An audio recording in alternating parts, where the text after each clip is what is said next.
All right, welcome in everyone watching online and frankly in the room here at Blind Squirrel Restaurant here in Louisville. Let them hear you.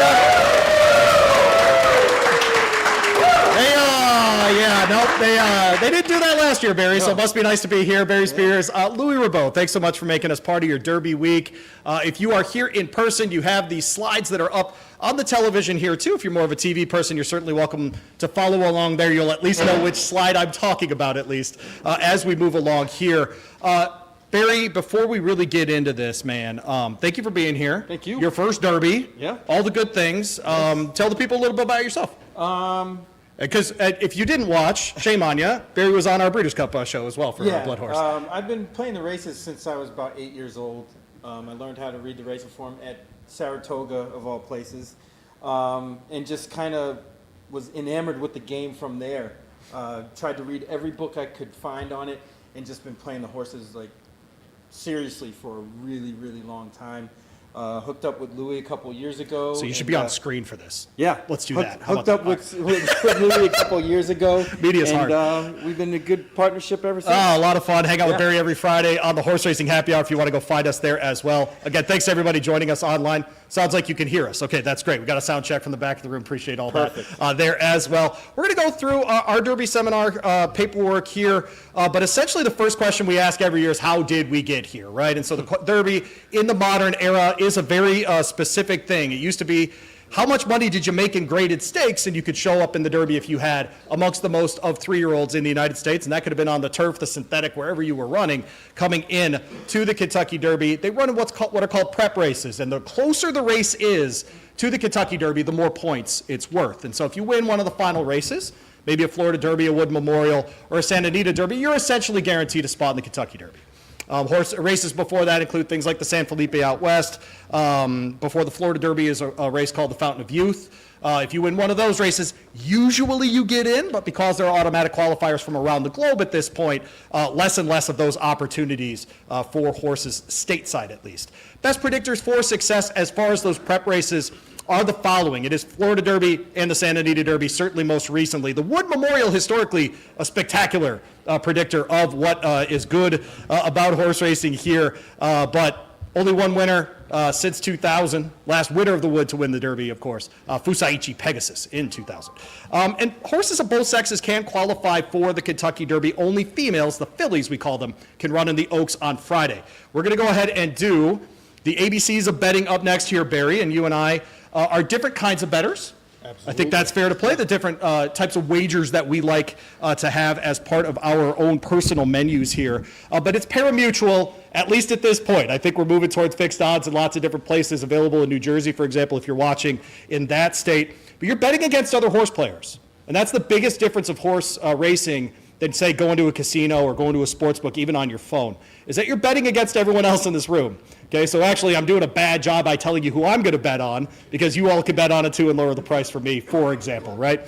So when you see people on the screen at Keeneland, at Churchill, at Ellis, whatever, they're trying to get you to win, by the way, because they want you to have more money to go ahead and bet in the next race, right? And so it's actually an interesting dichotomy here in horse racing. Win place show is very straightforward. If your horse finishes in the top 3 and you have a show bet, you're going to get more money back than you put in, okay? If your horse finishes in the top 2 and you have a place bet, you'll get more money in than you put in. And win bet, of course, your horse has to pass the line first. An exotic bet, Barry and I differ on this one. I do enjoy a good exacta. You love them a lot. Yes. Exacta and doubles are more your play. Doubles, pick threes. But exotics within these races, you're picking the first 2 to cross the line in order with an exacta, trifecta, 3 horses, super of 4.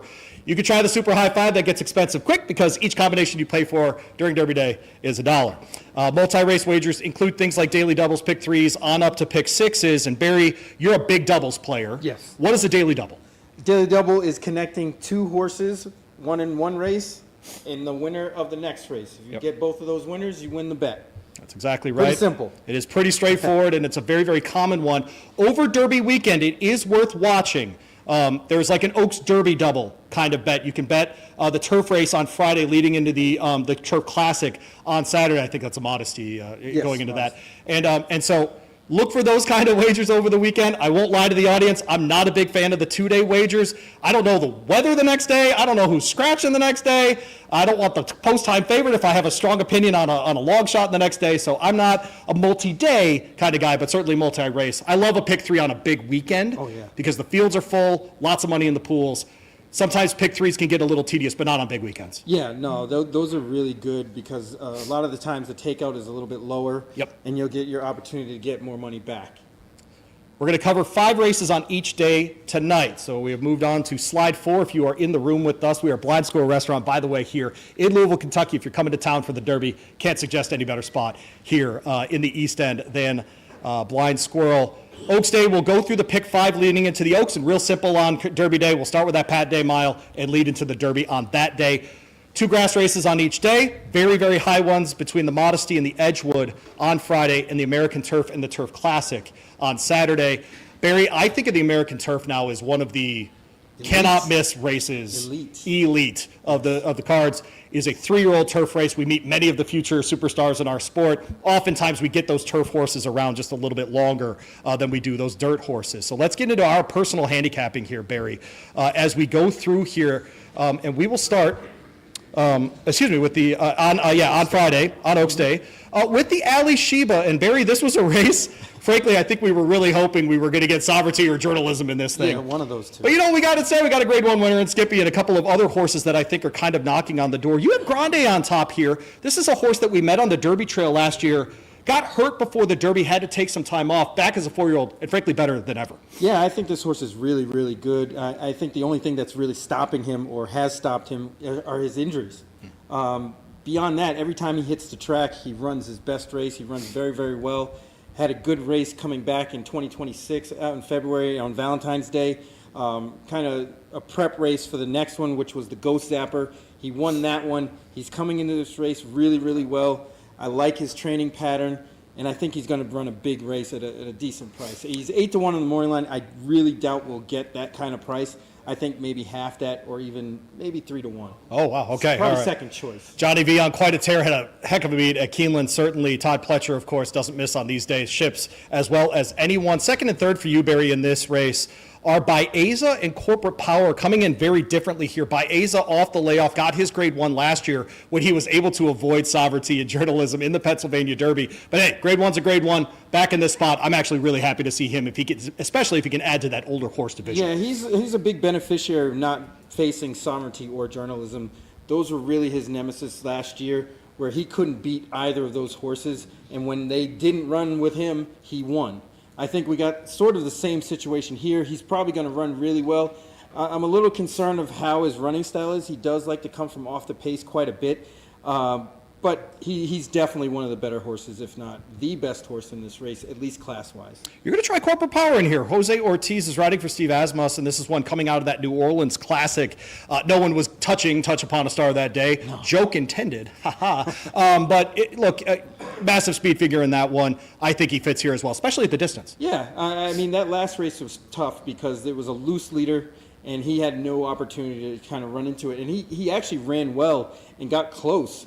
And I think that sets him up very well for a race like this, where there's enough speed up front where he can get a good trip from the outside. Jose Ortiz is riding as well as anybody in the country, and I think he'll have him in the right spot, ready to pounce. Probably will be a little bit of a higher price. He's not from a big-name barn. Well, he is from a big-name barn, but he hasn't been running in those big-name races. He's kind of stepping up into this. I think he has a good shot, though. I'm going to put Skippy on top. And Skippy Longstocking's the only one you didn't talk about. You settle down over there. Comes in with 3 straight wins, all of them in graded stakes company, especially in that Pegasus World Cup. He goes ahead, wins the Grade 1 down there at Gulfstream Park. And what I love about Safi with these older horses lately, especially him, White Abario especially, is that he's willing to go and just get checks. Right, he's got a 7-year-old horse. He's going to go to Oaklawn. He's going to go run for $500,000, whatever it might be. He goes to the Essex, goes ahead and puts away the field there in Oaklawn Park as well. I'm going to lean on him, Barry, because I just think, as much as we talk about Safi as a turf guy and all those different things, he has turned into one of the great handicap division trainers that we have in the sport. Yeah, he really does well with his older horses. I mean, you see White Abario is probably in the best form he's been in a while. Same thing with Skippy. Yep. Skippy was picking off a lot of Grade 3s before. Now he's stepped his game up as a 6-year-old. So I think Safi's got the right formula there. It'll be interesting to see if he can go 4 for 4. The Ali Sheba, of course, a major race in that handicap division, the older dirt male division, as we call it. Race 10 is the Grade 3 Modesty. We're talking Friday, by the way, Kentucky Oaks Day, if you're just joining us online. Thanks for hanging out with us. We're at Blind Squirrel Restaurant here in Louisville, Kentucky. Barry Spears. My name's Louie Rabaut. I've got Gazora on top, and you and I were out there, and you're not surprised. We were out there for the Breeders' Cup.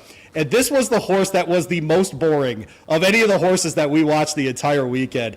She broke very, very slowly, got away slowly, but she was under Barcelona, who was very good over Breeders' Cup weekend, and just made her move just a little bit late in the game. Gets past She Feels Pretty, gets past Diamond Rain in that field, goes ahead, puts them away. No one in this field, in my mind, is anywhere close to those horses or to her either. But you like her for a little bit of a different reason.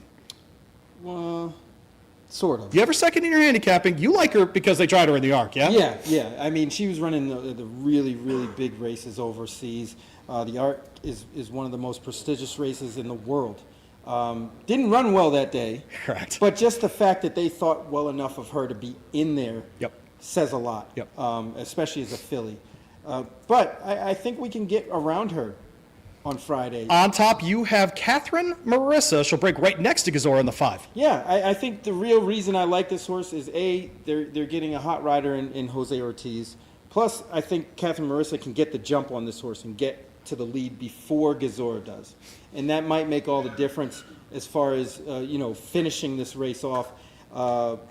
Catherine Marissa's last race was at Saratoga in August. But Chad Brown does very, very well with these type of layoffs. Yep. He gets horses very well prepared to run very well first time off the layoff. He's got that here. The work pattern is great.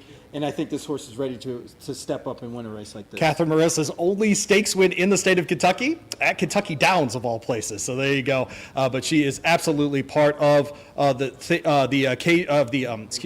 pace here for sure. I got Proctor Street here in the second spot for me. Barry breaks from the 2 here. Tyler Gaffalione, who knows this track as well as anyone, off to a hot start as well. 4 for 11 over the weekend.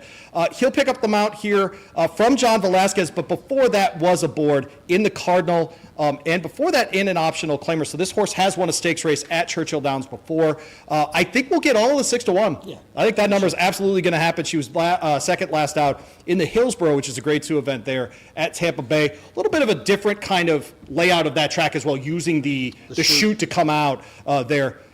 An awesome turf course at Tampa. I'm not putting that down, but yeah, a little bit different there. So maybe a little less on the turns end for her here, going the mile in the 8th. And then third for me here, I'm going to go with Pin Up Betty, who is the 8 horse in this field, 10 to 1 here in the Maker Barn. This is one coming out of the Jenny Wiley, and the Jenny Wiley at Keeneland is one of those foundational races of the Keeneland Spring Meet, right? It just is. She ran there. She was 5th, but only by 2 lengths. So once in a while you see a horse, they finished 5th, they finished 6th. If there's a bunch of them at the finish line together, usually that horse can show up next time. This is her second race this year. I think she'll take a step forward. I love that price. Juan Hernandez won 2 races on the turf here last year over Derby week at Churchill Downs, so he is capable of winning here as well. I think Pin Up Betty is a really interesting one here for me, Barry. But you have Whiskey Decision, third in your handicapping here. What do you make of her? She'll break from the 3. Yeah, she ran a really good race at Tampa in the Hillsborough and just got beat by Destino de Oro. She was in that group with Proctor Street. Yes. Which was a really close race. If you saw the finish of that race, they were all there, a neck apart. I think with a better trip, she would have won that race. But kind of got bumped around at the top of the stretch, and Destino de Oro kind of moved past her late. Has a better post position this time. The 1 hole isn't, at least for me, a really good place to be most of the time.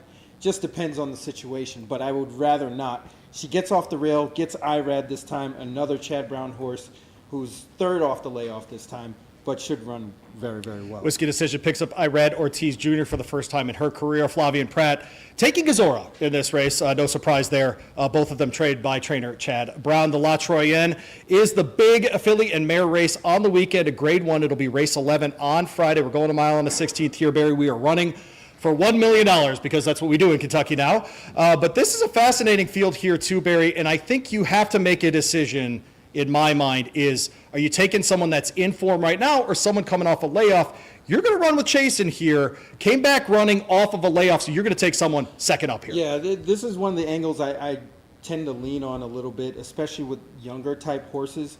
Horses that have been on a layoff for a few months, especially from 3 to 4 or 2 to 3. When they come back running as fast as they did before the layoff, they usually have another improvement in them. This horse kind of did that. They ran in January, but before that, they ran in June. Ran a 73 Beyer. I used Beyer speed figures myself. Sure. Then came back, ran an 83. Laid off for 2 months. 2 months. Yep. And then comes back and runs a 95. I think this horse is definitely on the improve in a race that's very winnable. There's some speed in here that I don't think wants to go that long in Shred the Gnar.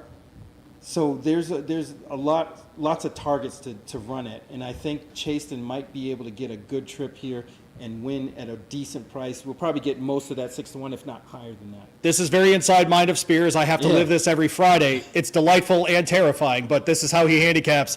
It's different than anyone I've ever worked with, and that's why I like working with Barry. I went to fully subscribed. I went to the Chad Brown off the layoff for this one, but she's coming out of the Cumley, one there, one on the Mother Goose as well, which is the highest a 3-year-old race for fillies in New York at the end of the year. She won that up there at Aqueduct, and if she can put together a 1:49 and change over the 1:08 at Aqueduct, certainly she can win at a faster time over the surface at Churchill Downs as well. Flavia Pratt keeps them out here. Very much trust that duo in this one. I'm going to a long shot, though, Barry, here for the second spot with Miss Justified. Tyler Gaffalione picks up the mount here. For Brendan Walsh, this horse was in Todd Pletcher's barn before, and essentially, Barry, this is a horse-for-course kind of play. She's 2 for 2 at Churchill Downs, and she's already won at the distance in the one time that she's tried it. Obviously, she's a daughter of Justified. The 2 turns aren't going to be a problem here, but a 5-year-old mare who last time at Saratoga ran in June. They tried her over the 7 furlongs. They very clearly think with this breeding, Scat Daddy, and all those things, we're going to try to go longer again. Like I said, the only other race that I really pointed to here was that Alabama. And if people remember, Power Squeeze set it just an unbelievable pace in the picked up the piece in the Alabama. She was part of that early pace, and I think she could absolutely do it here. I think we're going to get better than 15-1. Yeah. I think we're going to get 20-1 or something like that, maybe 25-1 on that horse. I like her a lot here, at least to be in the exactor trifecta in this race. You made Fred a Shred the Gnar. I'll go ahead and talk her up a little bit.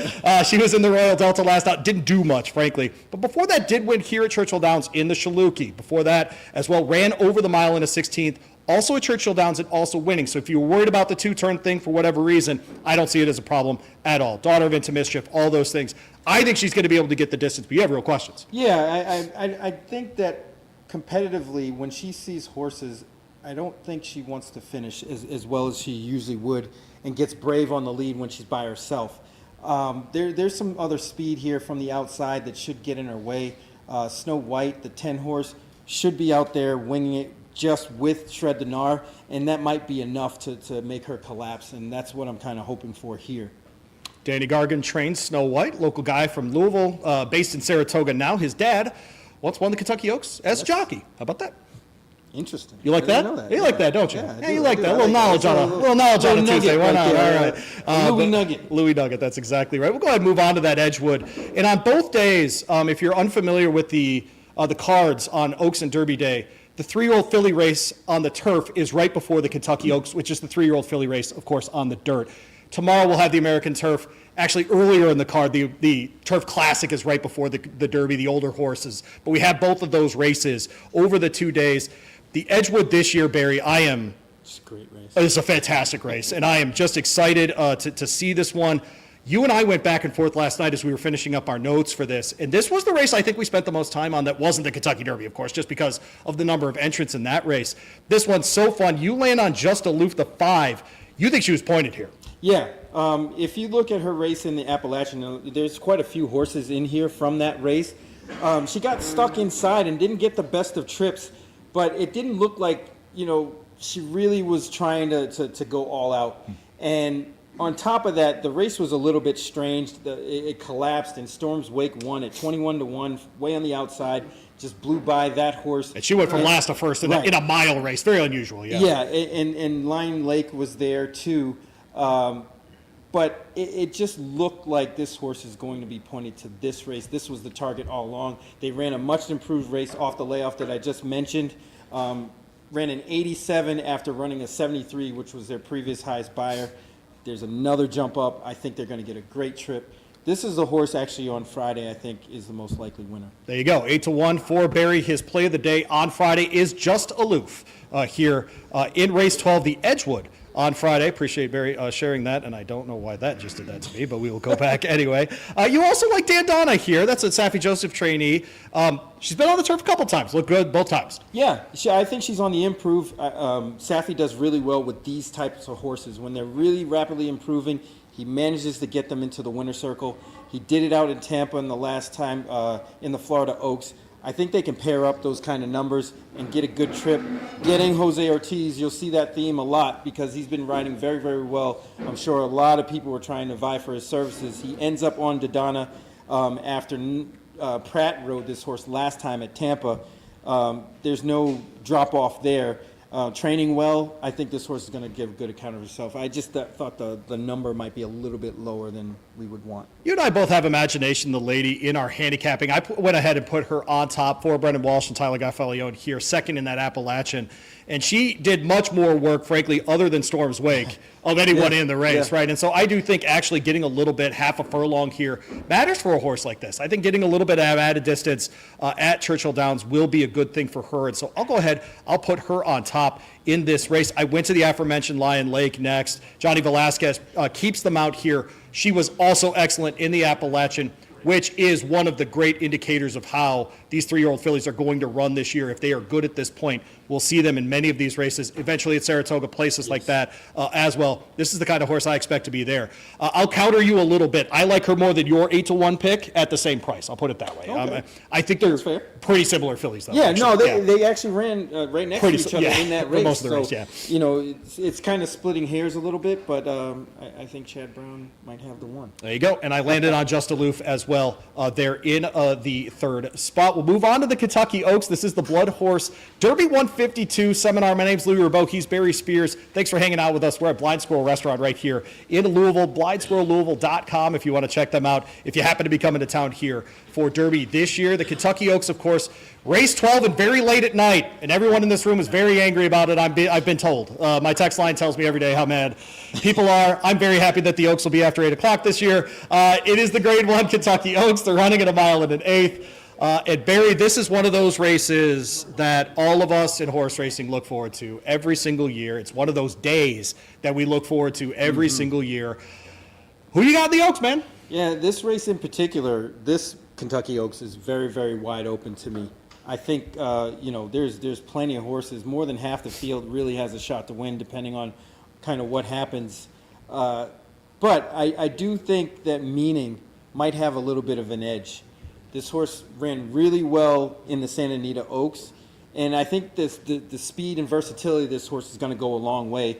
5-1 on the morning line. Yep. Is fair. I agree, actually. We might get that price. Probably I think you will. I think you'll get 6-1. Maybe. Oh, those are not Kentucky connections, man. And No. Brad Cox's horse is not going to be 10-1. I mean, let's be real Yeah, about but this stuff. McCarthy, he wins here. Okay, all right, fair enough. He does have some. I think you're going to get the 5-1. Some I think Churchill you're going to Downs get it. credibility. I got it. All right. I think you're going to get it. Yeah, we might.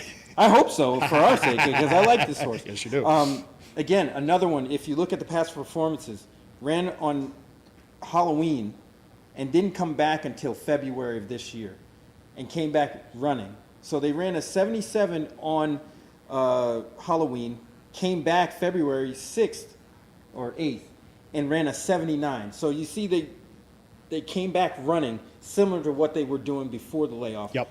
Now And by the way, that jump race up. on Halloween was in the Breeders' Cup. Correct. In a Grade 1. So that if we're gonna draw a that line through an counts. effort. That counts for a She's lot. behind. And by the way, that was a day at Del Mar where Super Corridor, because she had a front running style, was Loose leader. never losing. Yeah, right. that's exactly right. She was never losing, and Yep. Meaning couldn't have beat her, and obviously nobody else did. But she came back running, stretched out a little bit further, won again. I still think there's still more improvement in there. Mike McCarthy has his horse ready. He's shipping across country, getting his go-to guy in Juan Hernandez. I think they're a home run here. Meaning we'll break from the 5 there. I will go to the horse just to her inside, 8-1 on Counting Stars. Mark Cassie trainee. Francisco Arrieta keeps the mount from Oaklawn Park, and she was the winner of the Fantasy Last Out, and she was an impressive winner of the Fantasy Last Out. They changed up her running style just a bit to get back to what she did in the year's end. Obviously, that's a December stakes there at Oaklawn Park. She gets back to what she does best, which is being pressing on the pace, gets back into that spot, does her best running in the stretch. My concern with her, Barry, is that stretch at Oaklawn's very short. True. The stretch at Churchill Downs is considerably longer, but in my mind, if she's able to get the kind of lead that I think she can, and I'll be really honest, I don't know that Francisco Arrieta is going to try to slow her down at all. I think she might. I don't think he does either. Daughter of Honor AP, not a name we hear all the time. $7,500 breeding job. Let's go. I'm used to that with Kenny McPeak and not with Mark Cassidy, but I'll take it. And so I like that she got up here as well. I got to watch her work on April 23rd. I thought she looked really comfortable at Churchill Downs. I'll ride with Counting Stars, the one filly in this race, nominated for the Triple Crown. You know, if you take out her Martha Washington, she looks just as good as the favorite in this race. Yeah. If you can just forgive that effort. And Search Party, who's I think like 30-1 on the morning line in this race, won that race. Clearly there was something weird going on. Yep. I can forgive that. Was during race. the freeze. Remember, Right. Arkansas had That's a freeze. correct. She wasn't able to train in January. So they put her out in this race. Francisco obviously realizes very early. I mean, the comment line is walked. Right. He realized really early she was going to be out. I love Counting Stars in this spot. Like you said, if you There's take a out lot of that eighth, context, right? it's first, second, first. That's what she does. She's a winner. I'll take 8-1 on that horse every single day of the year. You've got Prom Queen in your second spot. She's in my third. Why don't you talk about her, the Brad Cox training? I'm really nervous that I didn't, make the right choice here by putting her on top instead of Meaning. Okay. Because I think she's definitely on the improve. You can see her first 3 races there. She's gotten better every time. Beat my Missy Mo last time at Gulfstream in the Gulfstream Park Oaks. She was excellent that day. I was there. Saw her come back in the winner's circle. She looked excellent coming back. I can't say enough about her. She looked great that day. And I think she's going to run to it again. Brad Cox has this horse in good form and gets Castellano again. I think they hook up. And hopefully I'm wrong, but I'm going to use both those horses, obviously. Yep. But, just for the record, I'm going to put Meaning on top. A Quality Road, Sire, Tap It on the Damn Side. I mean, this is a horse that's not going to hate the 9 furlongs. She's supposed to go for sure. The other part of her, too, is, and this is a homebred for the Wests. Right. This is, this hits a little different for guys like Brad Cox, who are, sometimes it's a big operation, whatever else. The Wests are still involved at this kind of level. It's very cool when these horses do pop up that way. I've got her third in my handicapping. I'm going to take another swing at Zany. And I know she wasn't, she didn't get there in the Ashland. But like I just talked about with Counting Stars, that's a short stretch at Keeneland. And sprinters win that race all the time. Horses that are really more like 7 furlong kind of horses, and fillies, I should say, win that race all the time. She was there. Percy's Bar was considerably better. But if you look at the races at places with legitimate stretches, she's great. And when she was at Aqueduct in the Demoiselle, she was great. I think getting back to Churchill reminds me a little bit of Malathat, where she was in the Ashland. She comes out of that race. Now, she won the Ashland. I want to give her credit. She won the Ashland. But I knew, looking at that race, she wants that stretch at Churchill. And I was right about that one. But I think Zany fits into that as well. Daughter of American Pharaoh, by the way. Irad gets the mount here for the 3rd straight time. This is one that I don't think thought was going to be this good because she broke her maiden in the non-championship meet at Gulfstream Park in the Palm, whatever they call it, right before that. And so I think, Jaramillo had the mount before he moved to California. Then Irad all of a sudden shows up. She's great since then. I'm excited to see if she can bounce back. Yeah, she's kind of a mystery to me because I kind of feel like she didn't really run with the top class horses until last time when she got beat by Percy's Bar. She sure can improve off that, but I'm a little skeptical. I'm not really fond of the inside draw with her either. I think she probably needs to be a little bit on the outside, but she's definitely got the talent to win a race like this. Let's at least talk about always a runner. You're taking a flyer here, and that's a phrase you'll hear me say with Barry. He usually says, I'm throwing one downfield. That's it. Okay, we'll stick with that. Barry, you're throwing one downfield, you feel like, at least with always a runner. But she won the Gazelle. I don't know that makes her a down-the-field play here, but why do you feel like she's a down-the-field play?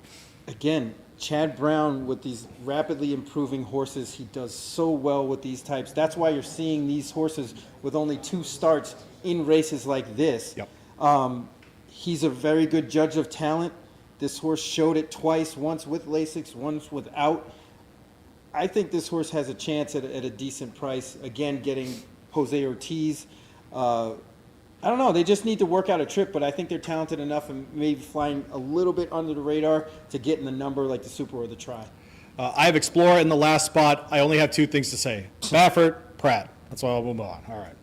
We'll move on to Kentucky Derby Day. Barry Spears, Louie Rabaut hanging out with you. This is the BloodHorse Kentucky Derby 152 seminar. Thanks for hanging out with us. We really do appreciate it. We're at Blind Squirrel here in Louisville, blindsquirrellouisville.com if you want to check them out at their website. Kentucky Derby Day, Pat Day Mile will get us going here. You have a joke that we're going to bring to the air. We're going to expose this to the tens of people watching at the BloodHorse socials right now.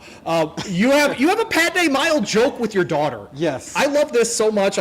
We need to share this with everyone. But if people don't know, the Pat Day Mile is the race that everyone in Louisville suggests that every Derby runner should be in. We decide that we hate every Derby runner, and we all say, it's a Pat Day Mile horse. It's a Pat Day Mile horse. Like winning $1 million race is a bad thing or something, right? Yeah. And, but last year, Brian Lynch had Owen Almighty. And Owen Almighty, by the way, was a winner of some of the races in Tampa on the Derby Trail. And Brian told us the whole time, he's a Pat Day Mile horse, he's not a Derby horse, and then he goes ahead and finishes in the top 5 of the Kentucky Derby. Right. Got me today, though. But how does he pronounce Pat Day Mile? Well, I was at the Tampa Bay Derby when he won. Yeah? Or, no, he finished second. He finished second, he got DQ'd to second, yep. Right. And Brian Lynch was saying, Owen Almighty in the Pat Day Mile. So when he has an Australian accent, if you didn't know that. Yeah. And I said it at my house, talking to my wife, telling her exactly what it was. He said, Owen Almighty in the Pat Day Mile, and it's Owen Almighty Pat Day Mile. And my daughter picked up on it, and she said it, I think a week ago. And I had no clue what she was talking about. And she said, Dad, Pat Day Mile, Owen Almighty. And I was like, oh, boy. You've infested your daughter, and I like it. Yeah, no, there you go. 13-year-old girls in Florida talking about the Pat Day Mile. Right. Why not? Yeah, we need more fans in this sport. Crude Velocity's in this race. Yes. Is he the most likely winner on Saturday? Absolutely. Okay, 5-2 on Crude Velocity. Baffert Barn, class of the race for me. Your only note here is fast. That's it. That's all you need to know. This horse is super fast, and we'll show it. Even the speed horses in this race, or quote-unquote speed horses, this horse will blow the doors off him, and I expect a big performance out of this horse. I'll give a long shot that I think hits the board in this race, and that's Lock, Stock, and Pharaoh, breaking from the 9 here. This is a horse at a price, I think 20-1, if I remember that number correctly. Actually, I need to switch to the next day. How about that? That's exciting. I think 20-1 is the number on him. Yeah, 20-1, Edgar Morales and Tommy Drury. Those are 2 local guys here at Churchill Downs. You can find Drury's barn right next to the Backside Learning Center, by the way. Lock, Stock, and Pharaoh ran twice on the synthetic and then gets to the dirt, and I'm sure you're looking at the 5th place finish by 6 lengths in the Virginia Derby. That's at 9 furlongs, folks. This horse only has to go 8. That was a 1-turn race, and he did all the work up front in that race when he did it. My sense is, Barry, that he might get the lead in this race, actually. I think there's a chance at least. I'm just kidding. And, but I do think there's a chance that he's in that second group and he just stays at a mile. At 20-1, I think you fill out your bet that way. Both of us are going to put, we're both going to put, the 6 Crude Velocity on top here. I think he's worth putting in your exactas just for some value there. Sure. You in second place, though, you have Street Beast. Or that's in the next race. I'm sorry, Stop the Car in this one. What do you like about Stop the Car? Well, usually, or a lot of the times, when you have these horses that are this fast, like Crude Velocity, the races kind of fall apart behind them, and you get closers at huge prices coming. I think Stop the Car might be one of those horses, has some speed figures that are competitive here, and has the running style. They finished behind Golden Tempo, who's in the Derby, and Full Effort closing. I just don't think the paces were fast enough. And I think they can pass a lot of horses here, getting a number at a big, big price, and hopefully make our day. This one's defensible because of a horse named Seize the Gray. Yes. A couple years ago, ran a very similar race in the Jeff Ruby, went ahead and won the Pat Day Mile before 2 weeks later winning the Preakness. And so, what's that? You didn't say Pat Day Mile right. That is true. I don't live in your house though, Barry. Like that's I feel like, man, I know we text a lot, but that feels like something I don't get to have. No, you don't, okay, I'm just checking. All right, okay, yeah. It just feels Yeah, it's strange. A little too much. Like, it's a little. All right. But yeah, stop the car, following much the path, frankly, of that, and second off the layoff. It should be informed here, frankly, moving forward. Interesting one there for sure. Love the Pad Day Mile. Even if everyone in Louisville just tosses every Derby horse into that race. Race 9 on Saturday. We're talking Derby Day now. Late pick 5, at least the pick 5 leading into the Derby, I should say. Race 9. The Grade 1 American Turf. This is that 3-year-old race that we talked about. And Barry, this one to me has a horse that you and I have now seen a couple of times in stark contrast, who's a West Coast horse. If you attended our Breeders' Cup seminar, I gave you stark contrast in the Exacta, and he ran second behind Gstaad. Gstaad was easily the best in that race, broke from the 14 in the mile, no problem there. And Kazushi Kimura did the darn thing, got him up for second place in that race. Nice little 82-1 on the Exacta. How you doing? And he comes back, immediately wins after that, and they put him in the Jeff Ruby Stakes. And this is the same group that owned Endlessly, by the way. So if you remember that horse from a couple of years ago, finished in the top half of the Derby, I'll be honest, I was in favor of Endlessly running in the Derby. I was wrong. That horse was never the same after that, and it's still is not there. Yeah. The same ownership group has stark contrast. There's a chance he's better than Endlessly, which is a wild thing to say. They're keeping him on the grass here. I think he's the horse to beat. I'm excited to see him now try the mile in an 8th, because he's largely been running, these California horses tend to run more just mile races.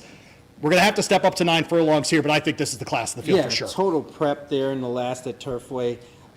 This horse, if they run anywhere close to the way they did against Stad back in November, curtains for everybody. I don't think anyone else has a shot here. An 89 speed figure last out. This will be second up in the form cycle for that horse just 6 weeks ago, running at Turfway Park. Michael McCarthy now has a significant barn at Churchill Downs, so this one's been based there for several weeks at this point. Agree with you on stark contrast. We disagree on the second place horse. I tried to jump ahead to Street Beast for absolutely no reason, but why do you like the Luan Machado piloted Street I hope Beast? you're not foreshadowing here and have Street Beast beat us. Actually win, yes. Right. I think this horse has a little bit of a pace advantage. There's not much speed in this race. They drew the rail. Yep. This is one of those times that I was saying that where the rail isn't such a bad thing because they're forced to get in the race. But you can see this horse's turf efforts, they really carry their speed on the turf rather than on the synthetic. They're a better turf horse. And I think they might get a little overlooked because of the fact that stark contrast is so good. I think this horse has a really good shot to stay on. The mile and the 16th is right up this horse's alley. And I think they should hold on for a second place finish here at a nice price. And There you give go. us a, Frankly, what stark contrast did in the 100-1 exacta. That would be nice. But frankly, Street Beast is trying to do what Star Contrast did in the Breeders' Cup, Correct. right, in this race, right? And so that makes a lot of sense in this spot as well. I went to a different spot for second place. I went with Vazzy, who comes out of the same race, by the way, at Keeneland in the Transylvania, is essentially the Appalachian, but on the boys' side of things. Mile and a 16th in this one, only a half a furlong more than that. It's interesting that Pratt's not going to be aboard, but I love Johnny V in this spot. And frankly, if that Transylvania is at a mile and an 8th, I think he wins, right? I think Vazzy wins this race. If I get anywhere near 10-1, you talk about pushing in, that might be the push in, actually.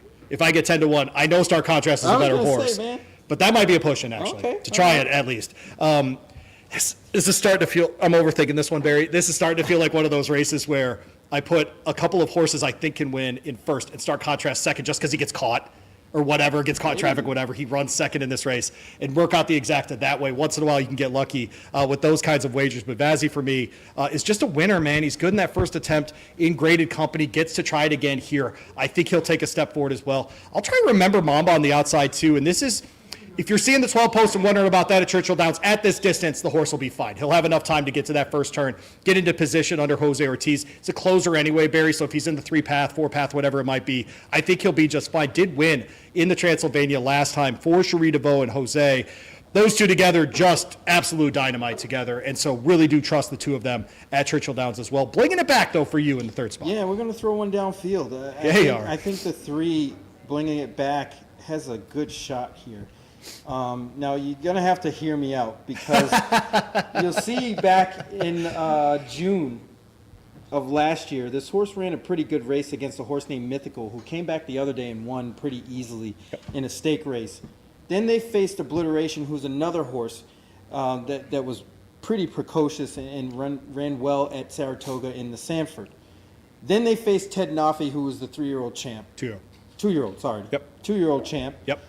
Came out of that race and broke their maiden on the turf, going 6.5. Yeah, Kentucky Downs, but still, we saw all the best horses last Right. fall on turf go to Kentucky Downs, yes. Not only that, they beat Alpe Land and Vassy that day, which is huge because those horses went on out of that race and won. This horse kind of was over their head in the Bourbon. I can definitely say that. Didn't really get a good run and was clearly overmatched. They lay the horse off. They come back in March, end of March this year, run a bang-up race in the Cutler Bay. Sets them up very well for this race. I don't think this horse will win, but I think they can show up in the numbers somewhere. Tries, supers, that sort of thing, maybe even exacta, because this horse has a lot of potential. Mark Casse does well with these lightly raced horses in itself. Gets a nondescript rider, but a home team rider in Axel Concepcion. Yep. The X-Man. I think that it has the makings of a good horse at a big price that's going to show up. Pulling into back, we'll break from the 3 there. In race 9 on Saturday, the American Turf, of course, the grade 1 event, 3-year-olds in that one. On the male side, of course, $1 million on the line. For that one, we'll move on to the Churchill Downs, which is, of course, the 7 furlong sprint for older horses on the card here. And last year, we got one of the great races of the entire calendar. Mindframe, of course, winning that one, but in company with Nisos, in company with a bunch of other horses that you will remember, like Bookham Dano and Vanishing and all of that. We get different favorites and different people here, different runners in this field. But there's a runner in here in Knightsbridge, and you and I need to start here because we talked with our friend Brian Nadeau today. If you want to go find that, podcast center at ESPNLouisville.com. My neighbors are late to everything. Don't worry about it. It's all right. It's just a thing. It's how it works. We'll all work it out. But Knightsbridge is in here. We talked to Brian Nadeau today. And Brian Nadeau, if you don't know, is on the simulcast at Gulfstream Park. And so we have him on before all the big races down in Florida, all the races on the Derby Trail. And I said, how good is Knightsbridge? What are we doing here? And he said he's the best horse in training in North America. Did. And so if you want to go with the opinion of the guy who sees him most often, that's what Brian Nadeau thinks. I happen to agree with him. Do you agree that he's good, or do you just want to try to beat him here? Because I can never tell with Barry Spears. I agree that he's good. Okay. But I think this is kind of a test for him. He hasn't really been running with the best of company at this level. I know Steel Sunshine wouldn't be one of the favorites in this race, who he beat last time. Super Chow's another one that's a little bit below this level. Yep.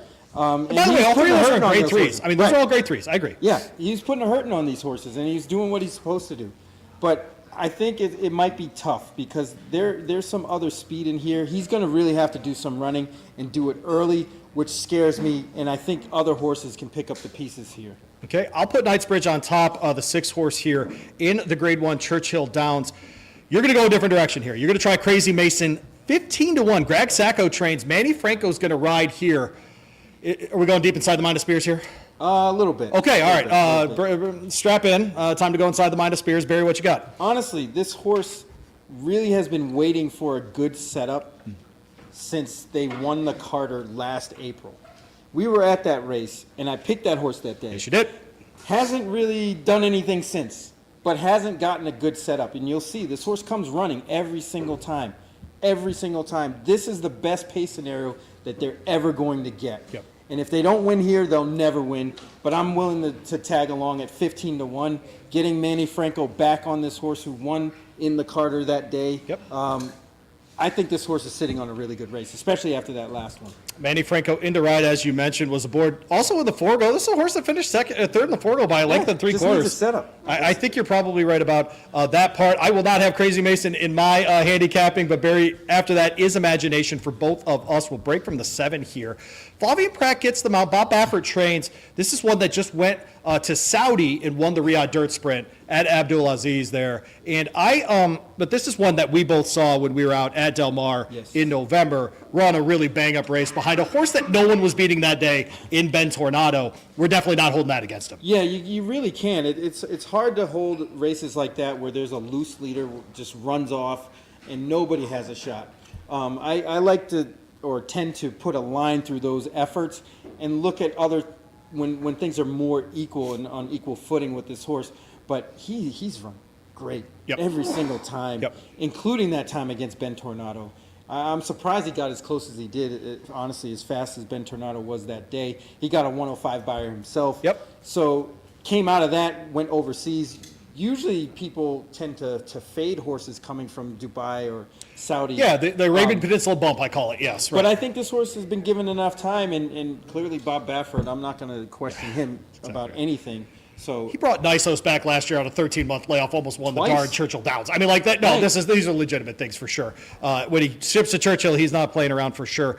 Man, I'm going to take a shot at Corruption in the third spot. Or no, that's the next race. I'm sorry. Copian in this race. That's not a shot at all. The other Baffert, 7-2 here, coming out of San Carlos.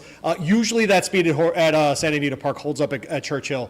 I'll trust Copian in the third spot. You, of course, would never do that. So you're going to Banishing. And this is one of those horses I mentioned, that aforementioned Churchill from last year, where we had all those horses in it. But this is a Banishing that's won, at Ellis, has won the Charlestown Classic. Before that, of course, was second in the Oaklawn Handicap. But this is a throwback horse for David Jacobson, where he's been running this one at anywhere from 6 to 10 furlongs, essentially. He's doing a little bit of everything, maybe 6 to 9.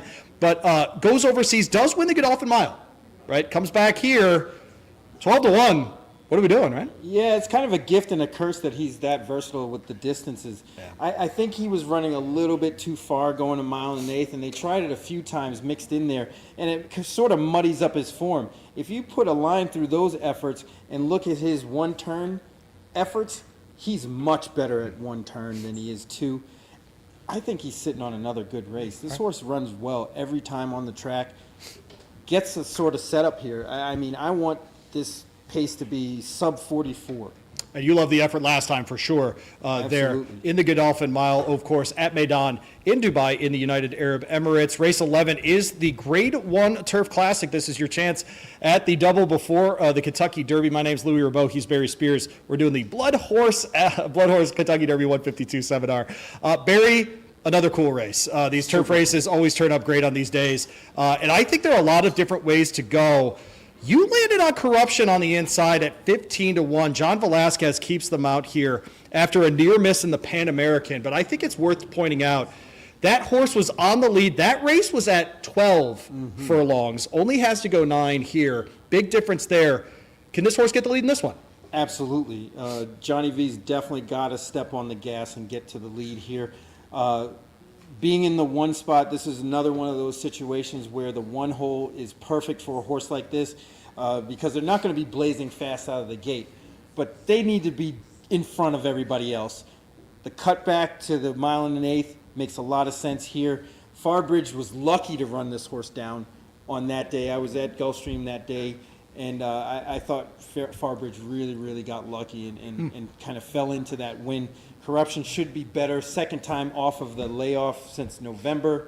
This horse is sitting on a really good race. Corruption will break from the inside, as you said. You are going to try the horse on the outside. And after we talked about this for a while, frankly, last night as we were going through our notes, Make Me King comes over from the Dubai Turf, a Grade 1 event there.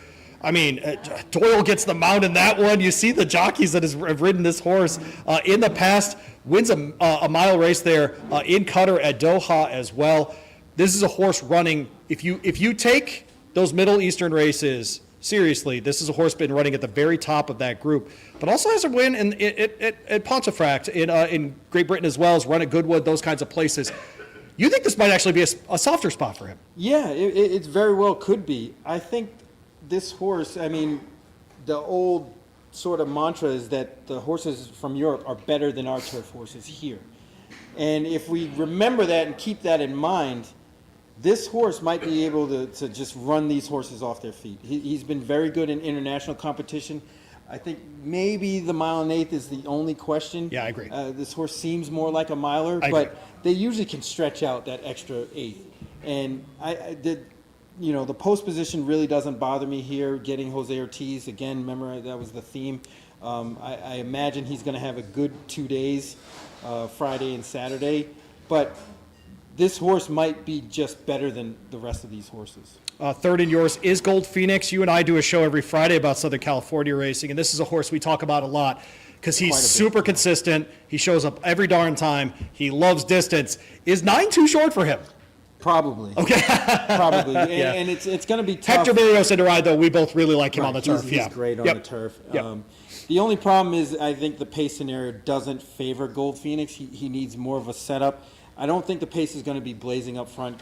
Corruption, if things go the way I think it's going to go, Right. Corruption is not going to be setting some super fast fractions agree. up front. Okay. And it's going to hurt Gold Phoenix's chances, but I definitely like this horse underneath. He runs through those kind of scenarios quite often and finishes in the money. So I would put him on the radar at that price. I think he's going to be higher than 10-1. If you remember this race last year, Spirit of St. Louis took it home. Mercanti, who's in this field, ran second, and third was Highway Robber. Who was fourth? It was Gold Phoenix. And he lost only by a length and a quarter in that one, so certainly able to turn the tables there as well. I went a very different direction here. I'm going to try Asbury Park in this spot. That is the 3-horse here, Flavian Pratt and Chad Brown. One race a weekend on Derby weekend, Chad Brown wins with a horse like this. He just does. This is my horse for this weekend. It's Asbury Park. Comes out of the Jockey Club Derby Invitational, That's usually at Belmont. Obviously, they're running those races right now at Aqueduct until they close that place. Was up the track in the Saranac before that third place, but gets Flavian Pratt back in this spot. I think this makes all of the sense in the world for Chad Brown to put this horse in this spot. We talked about him off of layoffs. Terrific coming back. Would not put this horse, in my mind, in this race unless he thought he had a legit chance. In some ways, it's almost like Chad Brown does better with horses off the layoff rather than second or third. Yep. Last time this horse was fresh, he broke his maiden and won that race there. I'm going to go to test score next, the 9-horse here. 4 Grand Motion, winner of that Pegasus World Cup Turf Invitational just a couple of months ago at Gulfstream Park. Manny Franco had the mount that day. Manny Franco will be in town, and he'll be riding him here as well. Before that, and look at this, and this is something I really love about watching turf horses especially. We get a win at Gulfstream Park. We get a good third by half a length at Del Mar. Before that, a win at Santa Anita. Before that, the Nashville Derby. Nobody was catching Wimbledon Hawkeye that day, but a good fourth-place finish at Kentucky Downs. This horse has been at Churchill before, does have a second-place finish here. That was in the American turf behind Zulu Kingdom just last year. Comes in as a 4-year-old, son of Looking at Lucky. Grand Motion, right now, is placing horses in these turf stakes as well as he has at any point in his career. I think test score is a monster in this race by the time we get to Saturday. He's got he's got a lot of passport stamps and really good races everywhere. I mean, he's battle tested. Yep. This horse should be probably the favorite, and I think he will be. But we're going to try to beat him. At least I am. You will try to beat him. That's right. Belmont Derby winner, the Grade 1 last year at Saratoga, was test score on the mount that day. Manny Franco as well. I agree with you about Corruption. I have him third in my handicapping here, and so I will keep him there as well. Time to talk about the Derby.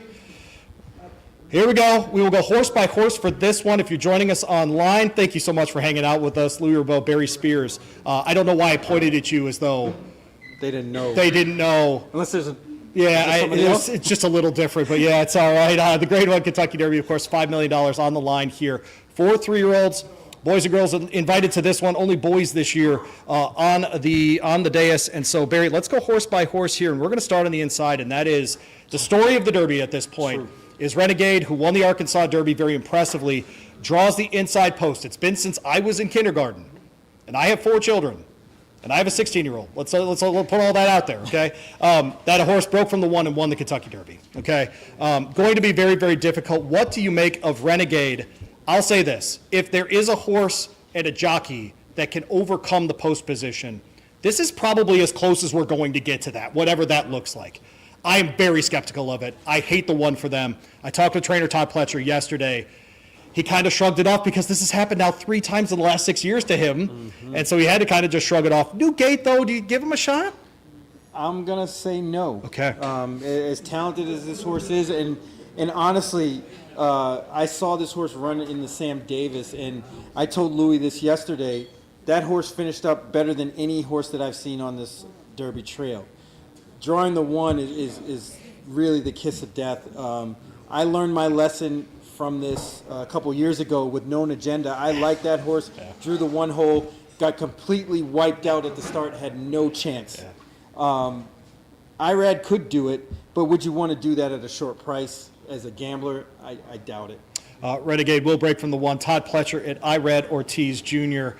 Tons and tons of success together, hit at about 20-21% overall. Albus will break from the 2. Winner of the Wood Memorial Last Out. I spoke with Jaime Torres today on our podcast, by the way. Go check it out. BloodHorse at Derby 152. He and Liz Morris, his jockey agent. She's looking to become the first female jockey agent to ever win the Kentucky Derby. Very cool story there. Go check out that interview. Same spot wherever you're watching right now. You can find that as well. Wood Memorial winner. This was also Steve Kornacki's pick in the Wood Memorial, so we got to mention Steve, friend of the show. What do you make of Albus here? I think that Wood Memorial was kind of weak. Yeah. We had a similar situation a few years ago. There's a horse by the name of Bourbonic that won the Wood Memorial in a slow time, just like this, coming from off the pace. Everything kind of collapsed in front of him, and he got lucky. And I don't think that horse ever won again after that race. Not saying that Albus is that. But if you were going to have the fashion show, Albus would win. That horse is absolutely gorgeous, but I think he's up against it in this race. Son of Yalpone, we think of him as more of a sprinter for sure, but does have Bernardini on the damn side. Should be able to get the distance if he wants to. Was obviously able to carve out a trip in the Wood Memorial as well. One of 2 Pin Oak stud horses in this race alongside Incredible, who will break from the 11. Intrepido is in the 3 hole here. We don't have to talk about this one very long. I want to be very clear. True. But I did get to talk with the connections. Jeff Mullins is an unbelievable trainer out west at what he does. Not a huge operation, only 77 starts to this point. He's won 30% of his starts to this point, and Intrepido isn't even part of that. That's the horse that made it here. Draws the 3. I think he's in over his head here. Yeah, I don't think he really made the jump up from 2 to 3.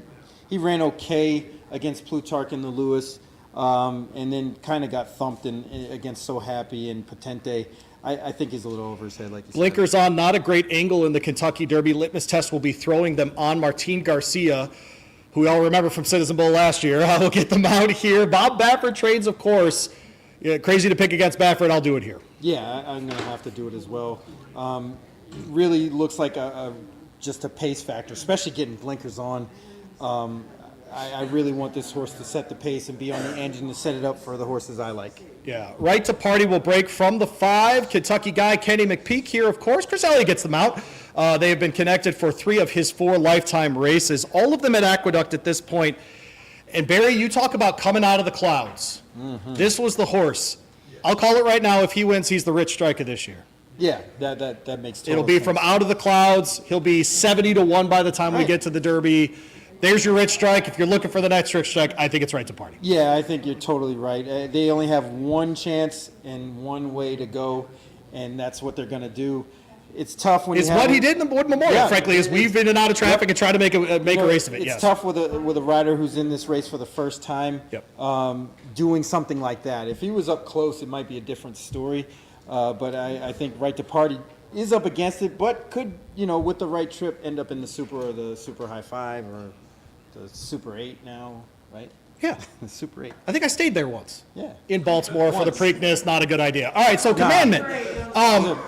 I think, Barry, the most interesting thing about Derby 152 is the current dichotomy of how people train their horses. Go with those big words. I'm sorry about using the word dichotomy. The way that dudes be getting the horses out in the morning and pushing them and being like, yo, go run. Okay, no, but Commandment is a throwback. Mm-hmm. We talked before Justify for years. You had to run as a 2-year-old. He broke his maiden here at Churchill Downs on the 1st of November as a 2-year-old. He comes back his opening race as a 3-year-old, the Mucho Macho Man, which is a 1-turn mile at Gulfstream Park. He wins that race for fun.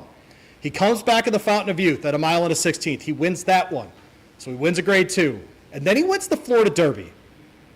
Before Justify, we wouldn't even be doing a seminar. This would be the winner of the Kentucky Derby, and we would just all move on. He's undefeated as a 3-year-old. His final fractions are excellent. He's great as a 2-year-old. Barry, why are people not picking Commandment? I think because he's sort of boring, his races. He doesn't win by a big margin. I like him, but I think a lot of it is he wins barely.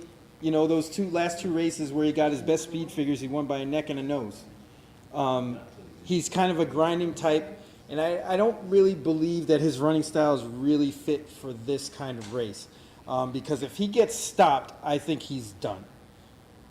For him to stop and start up again, is almost like, I'm going to talk about Patente later, the same sort of thing, where they need all the momentum in the world and be clear to get their runs in.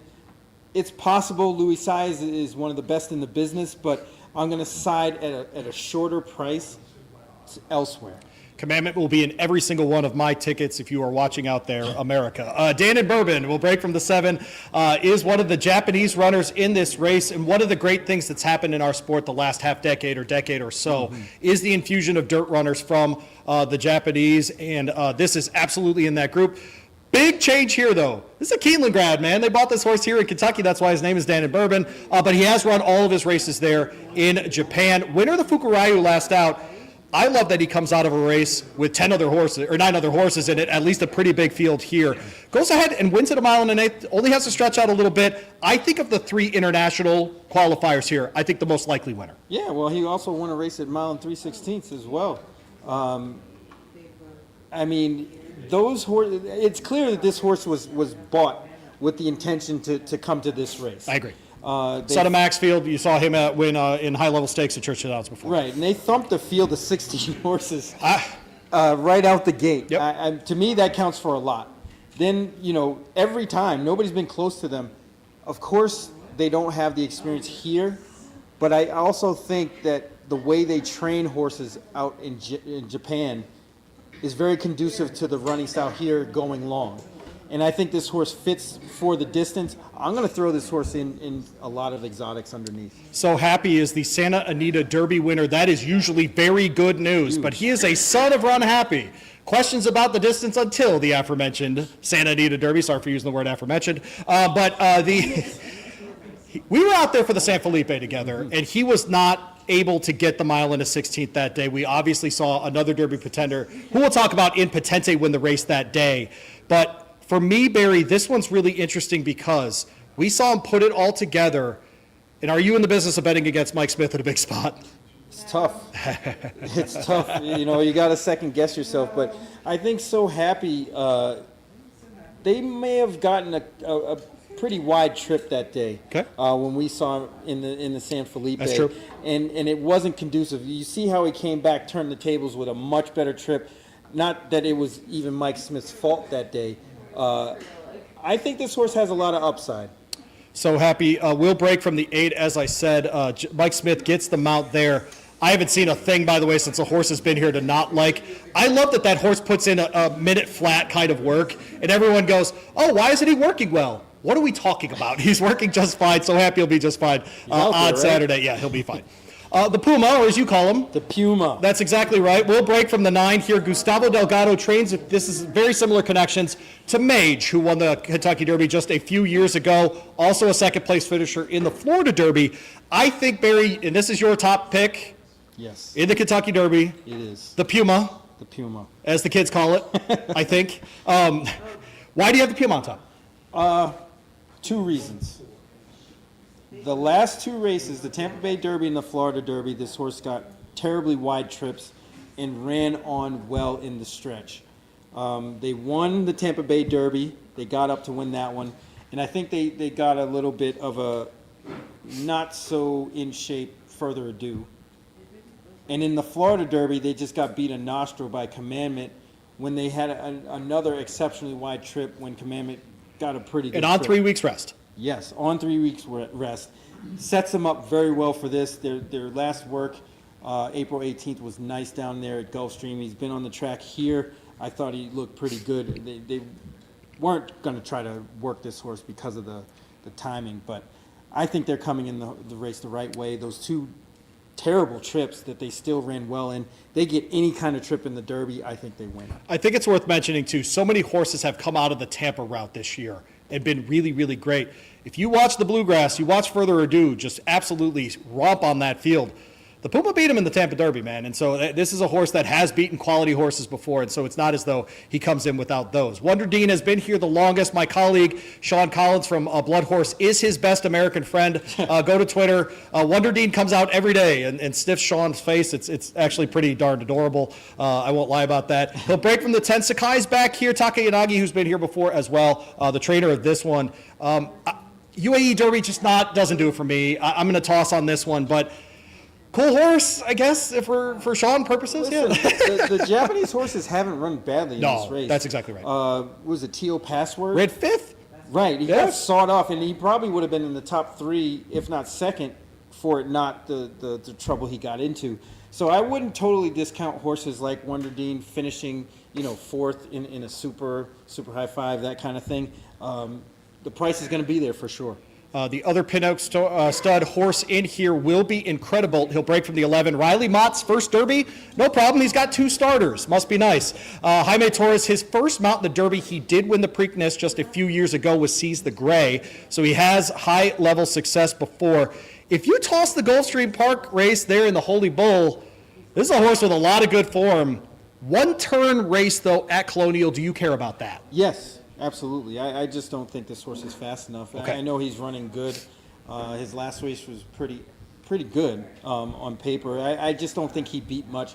The horses behind him, none of them are in this race. Yep. But he hasn't been fast enough, I don't believe. Not yet, anyway. Incredible, a son of Bolt d'Oro, Medaglia d'Oro, of course, on that line. Awesome again on the dam side. Should have no problem at all with the 10 furlongs here. And I'm trying to decide, is the 11 horse the buzz horse or is the 12 horse the buzz horse? If you don't know what the internet is, then you don't know that Chief Wallaby has been working very well at Churchill Downs. Thank you for putting the thumbs down here. This is my first toss. I'm done with this horse. This horse could be like 5-1. I don't know what we're doing, but Chief Wallaby first toss for me. I'm done. You serious? Absolutely. No, see, I like Chief Wallaby. He's actually my second pick, I believe. I like him quite a bit. I think I just got booed at my own seminar. Yeah, That's I think awesome. you did. That's so great. That's awesome. What is this, my text line for my stupid radio show? What are we doing? Oh, man. But I find it peculiar that this horse is getting blinkers on. It is peculiar. But his 3 races have been pretty damn good, Yep. and I think that trend continues. I loved his work the other day. It wasn't a fast work by any means. Well within himself. Looks like he's ready to run a big race. I'm so happy I got booed. Silent Tactical break from the 13. 13 in the Derby, luckier than 17. He's a deep closer, Barry. I have him in my top 5, not as a winner, but rather as someone that I think can fill out the try or the super. Yeah, I think this horse is flying below the radar and probably has a better than average chance to kind of get in the picture. Ran well at Oaklawn. Usually you can think of the horses that run in the top 2 in a lot of these are probably better than a lot of other horses, especially if they do it more than once. Silent Tactic kind of fits that bill, although doesn't have the killer in him. And I think that's why he's kind of being dismissed a little bit. Yeah. But he's very capable. Runs like his dad, Tacitus, who you'll remember from from COVID year 2020. Yeah, did a bunch of good running late. Yes. He does the similar stuff. What's interesting to me about Silent Tactic in this spot is I think he's the kind of horse that is just going to dabble in the early parts of the race, and then they're just going to turn it on in the end. I think he's an absolute candidate, trifecta, superfecta, like I said. If you're looking for a Mystic Dan type, Silent Tactic might be it, actually. I think if you're looking for that kind of horse, Silent Tactic might be him, where it's going to take a very particular kind of race for him to win the Derby, and I think that Christian Torres, I hope he's up to the task for it, because I do think this is a good horse. I hope he's up to the task for it. I have my questions, though. Potente comes in, top contender. He'll break from the 14 for Bob Baffert. Top contender for Bob Baffert, I should say. Juan Hernandez into ride has been aboard the last 2 times. Now, you and I saw him grind it out over Robusta in the San Felipe. And at that time, we both kind of thought, hey, how good is a California route? It might not actually be, that good. How good is Potente? He's a tough read because obviously he's been out there in California, and there's only a certain sect of horses that he's running against. But he's a very big horse. He seems like he's trying to learn, and he's getting better. I know his workout the other day was really, really quick, but he's a really big horse, and I think he might be coming into the race the right way. I just don't like him because of the fact that he's so big. If he gets stopped, it's going to be hard for him to start back up and, kind of dodge and in and out of horses if he needs to.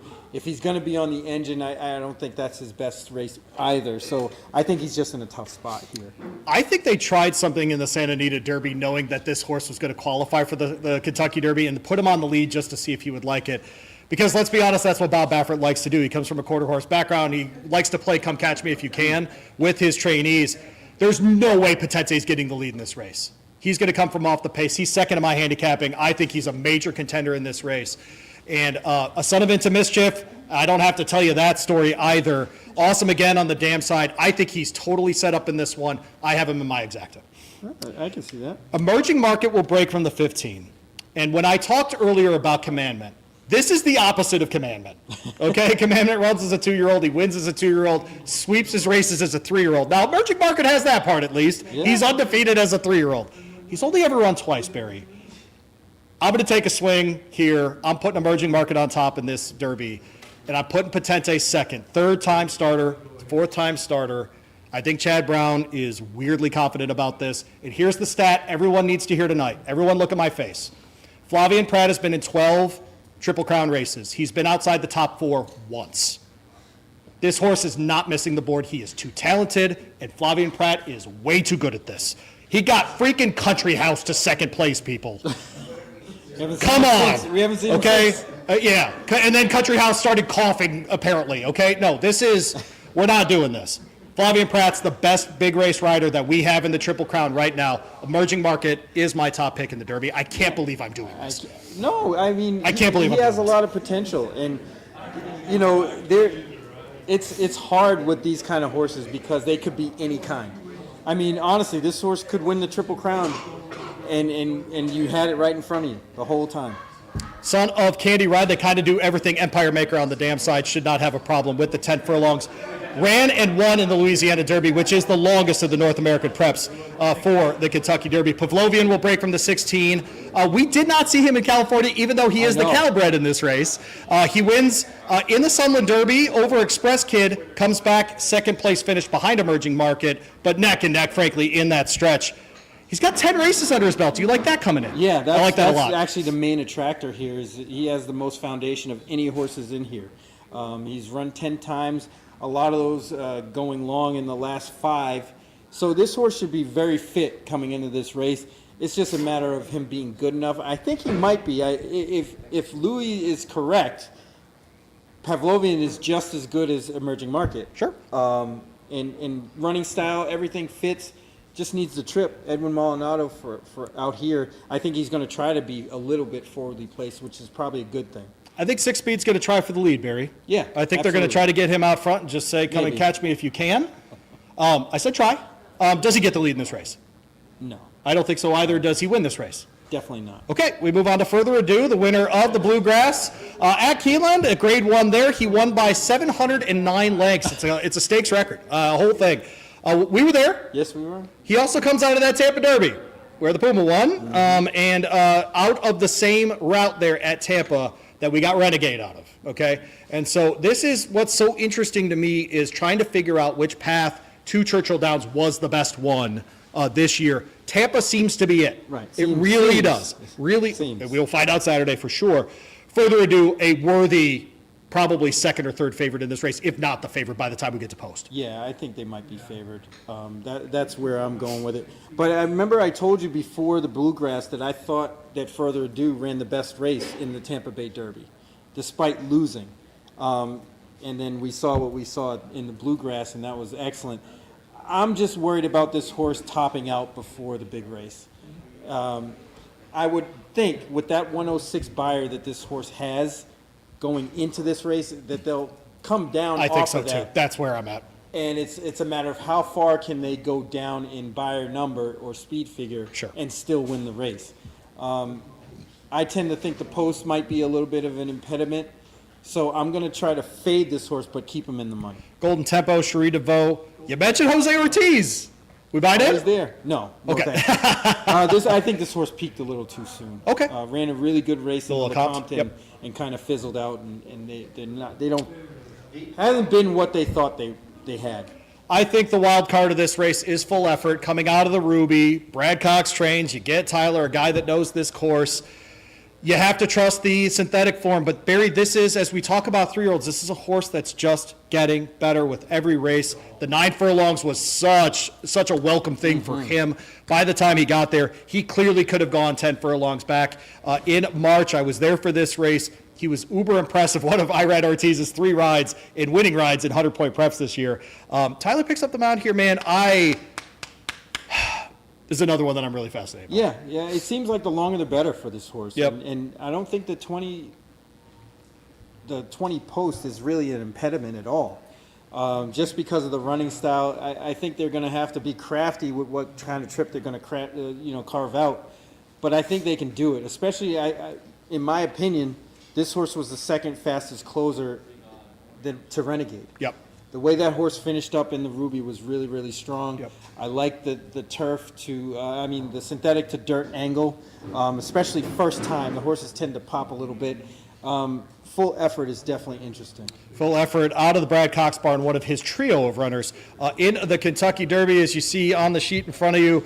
I'm going to go Emerging Market, Potente, and then Commandment third. In that, I'll be playing that as my Derby. Exacta, Silent Tactic, and the Puma will make my Derby try for sure. Barry, you've got the 9, the 12, the 20. You do have Commandment in your top 5, yes, to be fair.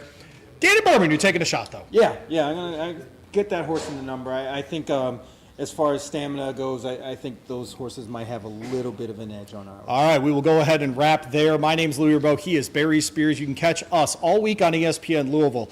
10 to noon tomorrow, 10 to noon on Thursday, 4 hours on Friday because I'm a maniac, 10 to 2 on that. They push you know who's really affected by the Oaks being in primetime? Your boy. I used to do 3 hours on Oaks Day. Now I got to do 4. The labor is ridiculous. Just labor. 3 hours on 3 hours on Derby Day as well. We'll start at 11 o'clock on Derby Day, lead you into 2 o'clock. ESPN Louisville here in the market. You're home for everything. But if you want to listen to me and Barry during the week, you can absolutely find us at ESPNLouisville.com. And of course, go follow us at BloodHorse.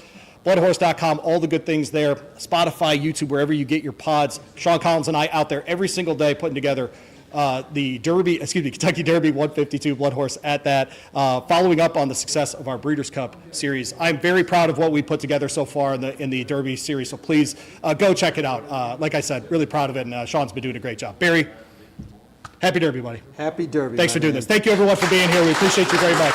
This has been BloodHorse's Derby 152 Summit.